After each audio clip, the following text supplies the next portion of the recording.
Yo, what's the deal, guys? It is No Chill Deal 2K here, man. And in case you guys missed it yesterday, Mike Wang and NBA 2K dropped a bomb on us yesterday, man. Filled with NBA 2K23 news, man. I'm talking about badges, builds, takeovers, your Myplayer, animations, defense, pretty much everything we've been waiting on, man. I'm going to unpack most of the important information that I think you guys should know right here in this video today, man. Give you guys my thoughts and opinions. All I ask that you guys drop a like on the video and subscribe to the channel for more news like this, man. But I'm not gonna waste any more of your time. Let's get straight into it. Starting right off the bat, we're gonna look at the badges, the builds, and the takeovers, man. So in the second paragraph, they talk about how you make your player, and once you make your player, you go into that 5v5 setting. I guess now you'll also have the option to go inside of a 3v3 environment. Say if you want to play your Myplayer in like a park environment. That's a dub, man. So I always thought that they should do that. But this next paragraph is really interesting, man. It's got a lot of people very excited for the game.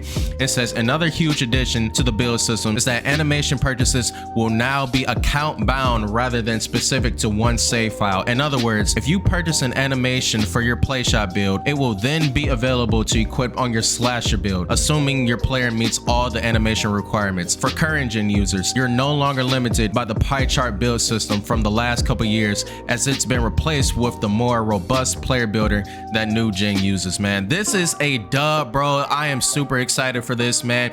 Basically, so if you make a player, right, you have to buy all the animations for your Myplayer. If you decide you want to make a second player, third player, however many players you want to make, you will not have to buy animations for each of your players anymore, man. If one of your players has all the animations you want, they'll automatically come on your other builds, bro. It is such a great change, man. This is a dub in 2K's book, and I am super excited for this, man. Now, moving down to the badges, it says the most impactful change when it comes to building players is in the form of a new badge system for new gen. When looking at telemetry from previous years, we noticed that players often gravitated towards the same badges and, as a result, became a little overpowered by stacking certain badges together. This year, we're moving to a tiered badge system. There are 16 badges per attribute category, 8 in tier 1, 4 in tier 2, and 4 in tier 3. Tier 1 badges are the least powerful for your player, but also cost the least amount of badge points. Costs go up as you climb the tiers and acquire the more impactful badges. The basic idea is that you'll need to equip a certain number of badges in the lower tiers before you can equip badges in the highest. All right, so I don't know what this is going to look like, but it basically sounds like 2K already knows what the OP badges are going to be this year, man,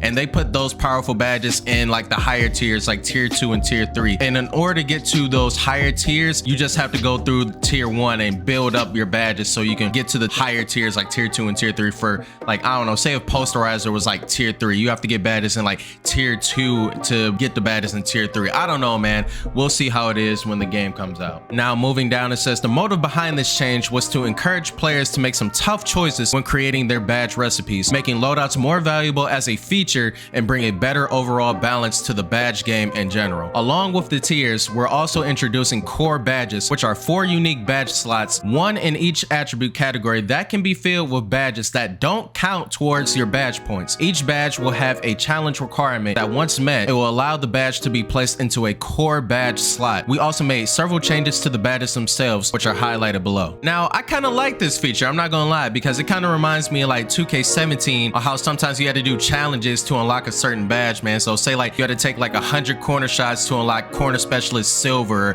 something like that, man. So it kind of gives you something to work towards for these core badges. I don't know, I kind of like it, man. And I also like how it doesn't require a badge point, man. So that's a dub in my opinion, bro. Now down below, they give us all the new badges that have been added into the game and the ones that were taken out. I could show you guys this, but I'm gonna actually show you guys a much cleaner chart that a guy gave us on Twitter by the name of Pelagio. It's a much cleaner chart, bro, color coordinating and everything. So here's the badges that were added into the game and the ones that were taken out. So starting off with the new shooting badges, you got Agent 3, ability to hit difficult 3-point shots off the dribble. Sounds like the new Circus 3s. Right underneath that, you got Midi Magician, improved ability to knock down mid-range jumpers off the bounce or out of the post like MJ. You got Amped, reduces the shooting attribute penalties when fatigued and when moving excessively prior to shooting. This kind of reminds me of like Tireless Shooter from previous 2Ks. I definitely will be using that badge. Comeback Kid, improved ability to shoot perimeter jumpers when trailing in a game. This badge is going to be so Toxic, bro. This is going to be the badge I feel like a lot of comp players use, man. This is going to be a great badge. Let me repeat that. It's going to be a great badge. It's also going to be OP, bro. That badge is going to be OP, man. Hand down, man down. Makes an outside shooter even deadlier if opponent fails to get a hand in the face. So basically, if you're not putting your hands up, man, he's going to shoot that in your face. Pretty simple. Space Creator. This was yeah, it says it right there. Formerly a playmaking badge, it now boosts the ability to hit a step back jumper and hop shots, and also cause defenders to stumble more often. So I love this, bro. It sounds like it combines difficult shots and Space Creator into one badge, bro. This is a dub, bro. I really love this badge. And my favorite, bro, every shooter is excited about this badge, man. It is an old favorite, just like it says right there. An old favorite returns, making shooters more effective with any shot attempt from deep 3-point range, man. Limitless range is the badge, bro. If you're a shooter, put this on. No matter what, you're gonna want to put that badge on, bro. Claymore. This is for more of the spot up shooters out there, man, or maybe the lockdowns that can shoot. Increases a spot up shooter's ability to knock down catch and shoot jumpers the longer they remain stationary prior to shooting, man. That's also gonna be a good badge. Overall, man, I like the new badges that are added to the game, the new shooting badges. Now let's go over the remove badges. Couple of these I'm actually happy, bro. They removed Chef, Hot Zone Hunter, Lucky number 7. I kind of actually like that badge. I'm kind of sick about that. Mismatch Expert, move down to playmaking, it says. Set Shooter, thank God, because that badge was trash. They removed Sniper. I know a lot of people are going to be happy about that. Too many whites were going in, man. I'm not gonna lie. I'm happy Sniper though was removed, and they removed Limitless Spot Up, bro. I absolutely hated Chef and Limitless Spot Up, bro, because one, the description was not accurate at all, bro. 2K Lab literally had to break it down for us and how to really activate those two badges, man. It really didn't make any sense to me, man. I'm glad they brought back Limitless Range and just combined both of those badges into one badge, bro. That is a dub, bro. I'm so happy about that. Set Shooter was trash. I'm so happy that got rid of that. Moving down to the slashing badges, they removed Hook Specialist. I never really did hooks for real, so I really don't care. If you did hooks, I know you're kind of sick about that, but Slithery Finisher, it makes it easier to gather through traffic, avoiding collisions and strips. Masher increases the ability to finish inside layups over defenders. Aerial Wizard, which is kind of like Lob City Finisher, ability to successfully complete alley-oops and putbacks. And you got Bully, bro. This badge is about to be OP, man. It says, like Giannis and LeBron, you're able to finish strong by bulldozing through traffic. This badge on Hall of Fame, I'm calling it right now. This is going to be one of the most OP badges in the game, bro. If you make a Slashers might be the wave this year. I'm not gonna cap. Slashers might be the wave. Bully on Hall of Fame with Slithery and Posterizer, it's over. GG's, bro. Now moving down to the playmaking badges, man. You got Killer Combos, improves a dribble's effectiveness with size up dribble moves. Basically a combination of last year's quick chain and tight handles. So yeah, they basically summed it up right there, man. It's a combination of quick chain and tight handles. You got Clamp Breaker, helps ball handlers win more one-on-one body confrontations. And it says it's the counter to Clamp. So I'm kind of interested to see how that badge is, man. I can't picture it in my head right now, but I'm really interested to see how that works. Now you got Vice Grip, improves ball security immediately after securing a rebound, catch, or picking up the ball. This is a great badge for bigs. This badge is going to, they said it. This badge sounds like it's going to be amazing for bigs, man. I would mainly use this for centers because as soon as you grab the rebound, you're getting stripped right away. You don't even have to put the ball down. As soon as you secure the rebound, a guard's coming up to you and stripping that ball right from you, man. It's so frustrating, and I'm glad they finally made a badge to accommodate for the bigs, man. Mismatch Expert. This was formerly a shooting badge. This badge now helps smaller guards break down taller defenders when mismatched one-on-one. This is what Mismatch Expert should have been in 2K22, bro. I'm cooking up a taller defender that can't keep up with me. That's a mismatch. I didn't get it, bro, but I'm so happy they moved this down as a playmaking badge. Now on the right, they removed Bullet Passer, Downhill, Glue Hands, and Stop and Go, man. Bullet Passer, I'm so happy they got rid of. So according to Mike Wang, your passing speed is now tied to your pass accuracy. So there's really no need for Bullet Passer, man. It used to be like that in the older 2Ks, but I think starting with 2K21, they introduced Bullet Passer, and now you damn near needed that badge, bro, or your pass was getting stolen. Now, moving down to the defense, you got Anchor, a crucial badge for the last line of defense bigs, improves the ability to block and contest shots in the paint. I really hope this badge helps with the dead zone cheese, man. I'm sure you guys know it. The defense was very poor, so I really hope this badge really cracks down on that type of cheese, man. Hopefully that cheese isn't back in 2K23, but we'll just have to wait and see. You got Workhorse, says the Patrick Beverly badge that boosts your ability to hustle down those 50-50 balls and play hard-nosed defense without getting tired. So Workhorse, it's a mix-up of hustle and tireless defender from 2K22, bro. They basically just put that badge into one and made it Workhorse. Now you got Glove. It says named after the legendary defender Gary Payton, helps you strip players as they gather for shots and poke the ball free from ball defenders. This is damn near like the new pickpocket, bro. I'm not gonna lie. Moving down, you got Box Out Beast, which is basically box. Now the last badge, they got Challenger, improves the effectiveness of perimeter shot contests. I'm interested in this badge, bro. And lastly, on the right, they took out Defensive Leader, which I'm so happy about because that badge was trash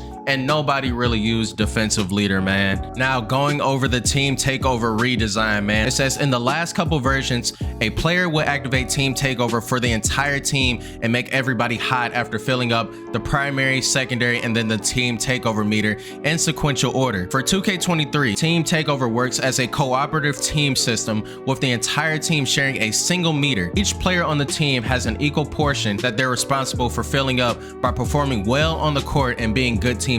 Once each player has filled up their portion of the meter, Team Takeover automatically fires off for the entire team, man. The new design makes a lot more sense and does a better job representing what it means to be hot as a team and to take over the game as a unit. This is brilliant. I don't know why they didn't do this in the beginning when they first introduced Team Takeover, but this is just genius, bro. They should have did this a long time ago, and it just makes sense. Like they said, man, why if say if one of your teammates is just getting cooked, bro, like dude already popped his take, second take, and team take, he's gonna do that for the rest of the game, man. Like I'm pretty sure his other teammates aren't as good, so if push come to shove, they're not really gonna have Team Takeover for you guys because they're not good role players for the team, man. So I feel like this is a great change, and this is something that really should have been introduced a long time ago, bro. And as we go up top, they talk about these things called adrenaline boost. This is something very interesting, guys. Check this out. So adrenaline boost, another new feature to prevent over dribbling is the concept of adrenaline boost. There are 3 available boosts per player per possession, shown as 3 small bars under the stamina meter. And they gave us a clip right here. They got Lonzo Ball dribbling in front of Steph Curry. And if I pause the video right here, underneath Lonzo's stamina bar, he's got 3 bars, 3 little mini bars underneath his stamina meter, man. These are basically like speed boost bars, man. So you're only gonna be able to speed boost 3 times in that possession, man, which is crazy, man. I also think it's a step in the right direction, man. I'm not gonna lie, because it's gonna cut down a lot of the left-right cheese with these guards, man. This is incredible, man. I'm really happy that they made this change, man. So far, these changes 2K has been bringing to the table for the next game, dubs, bro. They not missing. I'm not gonna lie. Now moving down to the shooting, they say shooting also gets some nice upgrades for NBA 2K23. And NBA 2K22, success from the outside was heavily weighted toward coverage. If you could get an open look, you could balance out poor ratings and inaccurate timing. This year, we wanted a more authentic shooting model that captures the essence of a great NBA shooter's capabilities. The first major change is the addition of shooting attributes. Since the inception of signature jump shots in 2K basketball, animations have been more or less aesthetic, but functionally the same. This year, each jump shot has a unique shooting stats that help determine its effectiveness. You got shot speed, how quickly the shot gets to its ideal release point. You got release height, how high the shot is released. Defense immunity, how effective the shot is against defensive contests. And lastly, you got timing impact. Adjust shot windows to reward good timing at the cost of an increased penalty for bad timing. We're also adding a huge number of jump shot animations to choose from, over double the amount of any previous version of 2K. and they're much more accurate to each player's real life jumper.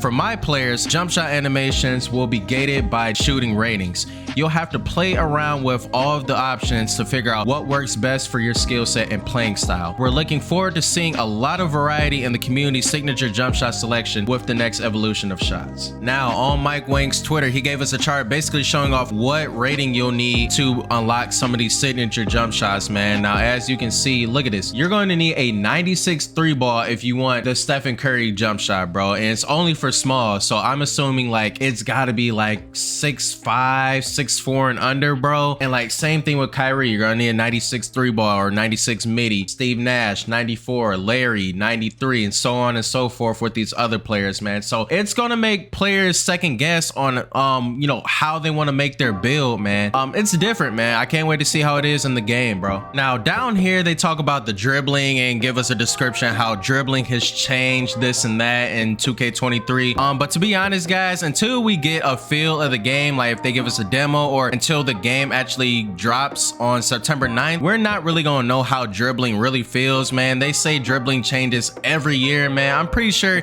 it's the same with like a few changes and tweaks here and there. But this last paragraph was really interesting to me. It says, while it's fun to clown your opponents with a flurry of flashy dribbles, we don't want to encourage players to dribble the entire clock out while their teammates fall asleep. Energy will deplete much quicker when spamming too many moves together. So it's important to be efficient and not play with your food too long. There's a long list of size ups to learn on paper, but they're all very simple and feel natural in practice. It basically saying don't really be that guy that dribbles the entire clock out because you'll be penalized in this game, man. And I really hope they stick to their guns with that, man, because I think they said something like this in 2K22, bro, and everybody was still able to run like handles for days Hall of Fame and dribble the entire clock out, bro. All right, so now and up here they kind of give us a section for the slashers, man. Like I said, I think slashers are going to be really OP in this game, man. They're going to give us more control with what dunk animations we can pull off, man, because you guys know how you be on a fast break and you do a dunk,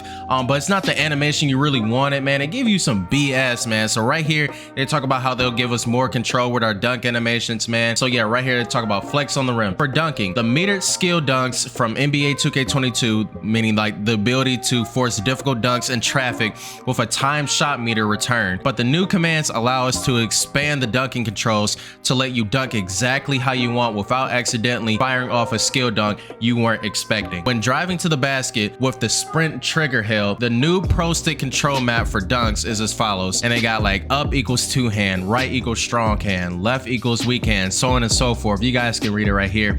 I like this, man. This gives us way more control with the certain type of dunk animations we'll be able to pull off in game, man. I hate when I'm on a fast break and I do like one of those back scratcher dunks, man. That was so frustrating, man. All right, and now lastly, guys, 2K talks about the defensive changes that they made to the game, man. To be honest, man, the paint defense was terrible for 2K22, man. If you were underneath the basket, man, you basically had a free bucket every time. And so hopefully somewhere in here they talk about the defensive changes, but I'm not gonna read every single last one of these paragraphs, man. I'm just gonna give you guys a brief description on what they're talking about here. The shot defense received a nice overhaul for NBA 2K23. Up until last year, we used a simple shot defense calculation that looked at two specific points: the location of the defender when the shot started and the proximity to the ball at release. It worked well, but also had its shortcomings. If the defender's hand or arm moves slightly into a bad position right at the point of our shot release calculation, you could get a bad coverage score even though it looked like a very good contest. So basically they're saying like the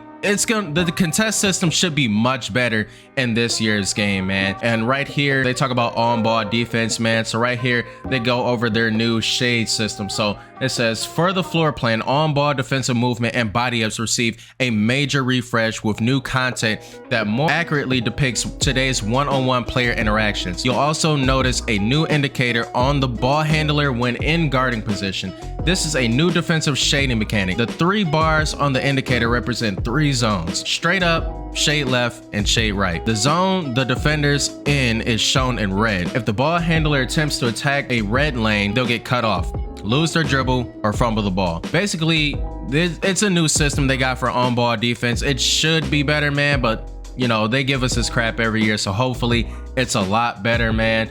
They go over shot blocking, man. They say no more small guards will be pulling off LeBron James level chase down blocks like last year.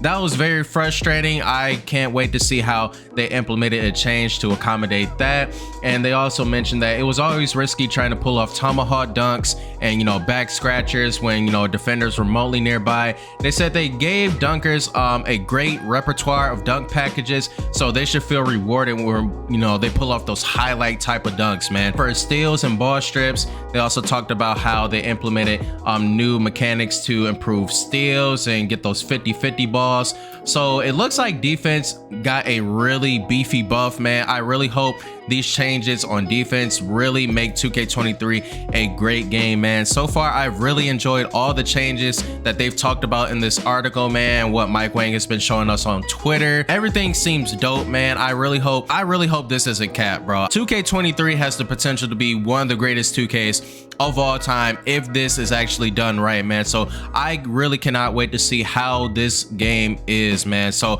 I hope you guys really enjoyed the video. Let me know your guys' thoughts and opinions in the comment section below. Please don't forget to drop a like on the video, subscribe to the channel for more news and gameplay on NBA 2K22 and NBA 2K23, man.